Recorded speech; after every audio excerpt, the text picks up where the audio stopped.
দিনের বাছাই করা খবর নিয়ে হেডলাইন্স কলকাতা।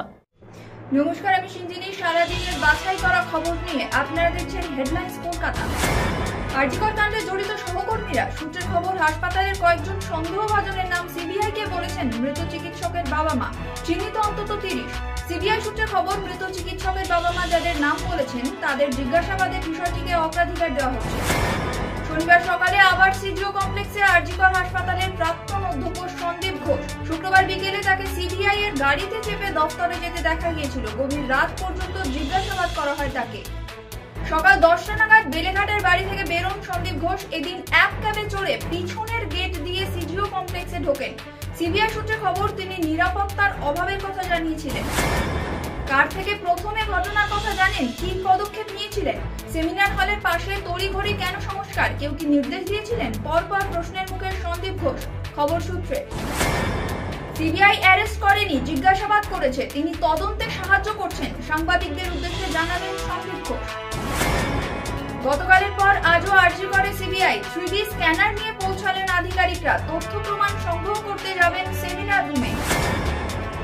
কলকাতা পুলিশের 4th ব্যাটালিয়নের ব্যারাকেও সিবিআই। এখানেই ডেরা ছিল আরজিকর কাণ্ডে ধৃত মূল অভিযুক্তের।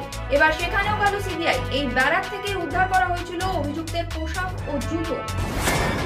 আরজিকর কাণ্ডের প্রতিবাদে আজ আইএমএর দেশ জুড়ে কর্মবিরতির ডাক। বেশিরভাগ সরকারি হাসপাতাল, বহু বেসরকারি হাসপাতালে বন্ধ আউটডোর পরিষেবা। ধরা পড়ল রোগী ভোগান্তির ছবি। আরজিকর আন্দোলনের আবহেই 43 জন চিকিৎসকে বদলির নির্দেশ জারি করল রাজ্য স্বাস্থ্য এবং পরিবার কল্যাণ দপ্তর।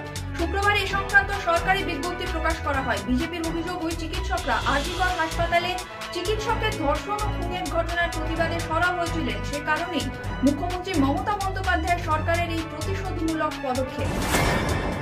আরজিকর হামলাকারীদের বয়স 19 থেকে 35। এক মহিলাও রয়েছেন, কেউ নিমতার, কেউ বা হাওড়ার। বুধবার রাতে আরজিকরে কেন হামলা চালানো হয়েছিল তা নিয়ে এখনো ধন্দে পুলিশ। এই ঘটনায় এখনো পর্যন্ত গ্রেফতার হয়েছেন 24। তাদের নাম ঠিকানা প্রকাশ করল কলকাতা পুলিশ।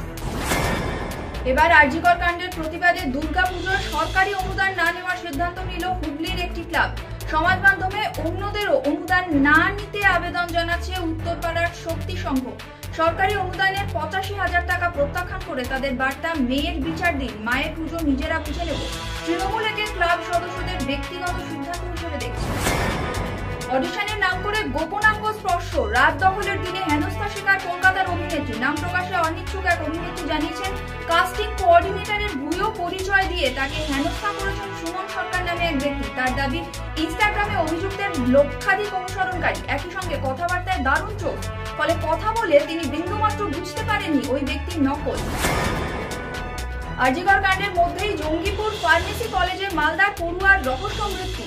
13ই অগস্ট রাতে হোস্টেল রুম থেকে ঝুলন্ত দেহ উদ্ধার তৌহিদ করিমের। পরিবার সূত্রে জানানো হয়, দেহে একাধিক আঘাতের চিহ্ন পাওয়া গেছে। ছেলেকে খুন করা হয়েছে বলে দাবি পরিবারের।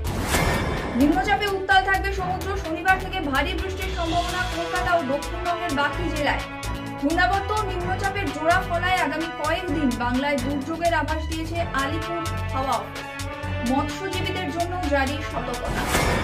আবারও ট্রেন দুর্ঘটনা। গভীর রাতে বোল্ডারে ধাক্কা খেয়ে লাইনচ্যুত সবরমতী এক্সপ্রেসের 20টি কামরা, ছিলেন 1300 জন যাত্রী। উত্তরপ্রদেশের কানপুর স্টেশনের কাছে শুক্রবার রাত 2:30 নাগাদ ঘটনাটি ঘটে। হতাহতের কোনো খবর নেই। আপনারা এতক্ষণ দেখছিলেন সারাদিনের বাছাই করা খবর নিয়ে হেডলাইন্স কলকাতা।